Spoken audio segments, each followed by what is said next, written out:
সালাম TV, the solution for humanity. আরাফার দিনের যেমন আমরা সিয়াম রাখবো, আরাফার দিনের আরেকটা কাজ হচ্ছে ওই দিন ফজরের সালাতের পর থেকে নিয়ে আমাদের 5 ওয়াক্ত নামাজের পরে তাকবীর চালু হয়ে যাবে। এটা আমরা হয়তো অনেকে জানি। এই মর্মে রাসূলুল্লাহ সাল্লাল্লাহু আলাইহি ওয়াসাল্লাম থেকে কোনো প্রমাণ পাওয়া যায় না, তবে বিভিন্ন বিশিষ্ট সাহাবীদের থেকে তার প্রমাণ রয়েছে। তাদের মধ্যে উল্লেখযোগ্য হচ্ছেন আলী রাদিয়াল্লাহু তাআলা আনহু, আব্দুল্লাহ ইবনে মাসউদ, আব্দুল ইবনে আব্বাস, প্রখ্যাত সাহাবী। তাদের উপরে আর কোনো কথাই থাকে না। তাদের আমল হচ্ছে এটা যে তাদের থেকে পাওয়া যায় কানা আব্দুল ইবনে আব্বাস, আব্দুল ইবনে মাসউদ ও আন আলীন, এবং আলী রাদিয়াল্লাহু তাআলা আনহু আন্নাহু কানা ইউকাব্বিরু বাদা সালাতিল ফজর ইয়াউমে আরাফা। আরাফার দিনের ফজরের পর থেকে নিয়ে তারা তাকবীর দিত ইলা সালাতিল আসরি মিন আখির আইয়ামিত তাশরিক, এমনকি 13 তারিখের তাশরিকের আসরের সালাত পর্যন্ত তারা এই তাকবীরগুলো দিত। ওয়া ইউকাব্বিরু বাদাল আসর, এবং তারা আসরের পরে তাকবীর পাঠ করতো। মানে ওই দিনের 13 তারিখের আসর পর্যন্ত, আসরের সালাত পর্যন্ত তারা এই তাকবীরগুলো পাঠ করতো। মুসান্নাফ ইবনে আবি শাইবা থেকে হাদিসটাকে কোট করা হয়েছে। আসরটাকে 5633 এবং 5631 নম্বরে গিয়ে আপনি মুসান্নাফ ইবনে আবি শাইবাতে পেয়ে যাবেন। এবং তাদের তাকবীরের ভাষাগুলো কি ছিল? আমাদের দেশে হয়তো 2 বার বলে, কিন্তু এখানে আমি দেখতে পাচ্ছি যে তারা 3 বার করে বলতো, যেটা এখনো সৌদি আরবে চালু আছে। তাকবীরগুলো এইভাবে হবে: আল্লাহু আকবার, আল্লাহু আকবার, আল্লাহু আকবার, লা ইলাহা ইল্লাল্লাহু, ওয়াল্লাহু আকবার, আল্লাহু আকবার, ওয়ালিল্লাহিল হামদ। এই ওয়াল্লাহু আকবরের জায়গায় আপনি ওয়াও দিয়ে নাও বলতে পারেন, আপনি বলতে পারেন লা ইলাহা ইল্লাল্লাহু, আল্লাহু আকবার, আল্লাহু আকবার, ওয়ালিল্লাহিল হামদ। 2 ভাবে বর্ণনা রয়েছে।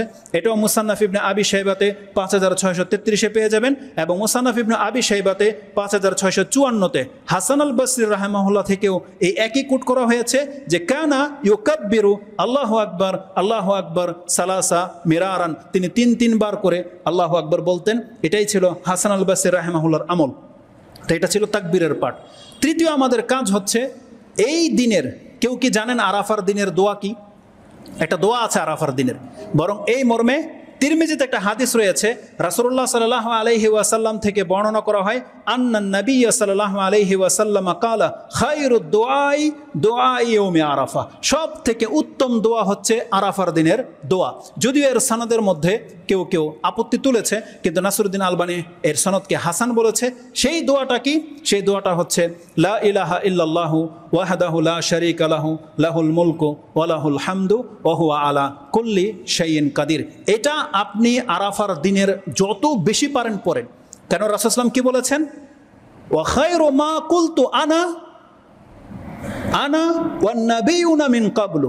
রাসূল সাল্লাল্লাহু আলাইহি ওয়াসাল্লাম বলছেন, আমি আরাফার দিনের যেই দোয়াগুলো করি তার মধ্যে সবথেকে শ্রেষ্ঠ দোয়া যেটা আমি করেছি এবং আমার পূর্বের প্রত্যেক নবী করেছে, সেটা কি? লা ইলাহা ইল্লাল্লাহু ওয়াহদাহু লা শারীকা লাহু লাহুল মুলক ওয়া লাহুল হামদু ওয়া হুয়া আলা কুল্লি শাইইন কাদির। ইমাম তিরমিজি রাহিমাহুল্লাহ তার দোয়ার অধ্যায়ে হাদিসটাকে কোট করেছেন। হাদিসটি 3585-3585-তে পেয়ে যাবেন, এবং ইমাম মুয়াত্তা মালিক তার মুয়াত্তাতে হাদিসটিকে কোট করেছেন। তো এটা ছিল আমাদের আরাফার কাজ। কি কাজ বললাম? সিয়াম রাখা, 5 ওয়াক্ত ফরজ সালাতের পরে তাকবীরগুলো পাঠ করা, আর সব থেকে বেশি দোয়া করার। দোয়ার মধ্যে এটা থাকবে সব থেকে বেশি লা ইলাহা ইল্লাল্লাহু ওয়াহদাহু লা শারীকা লাহু লাহুল মুলকু ওয়া লাহুল হামদু ওয়া হুয়া আলা কুল্লি শাইইন কাদির।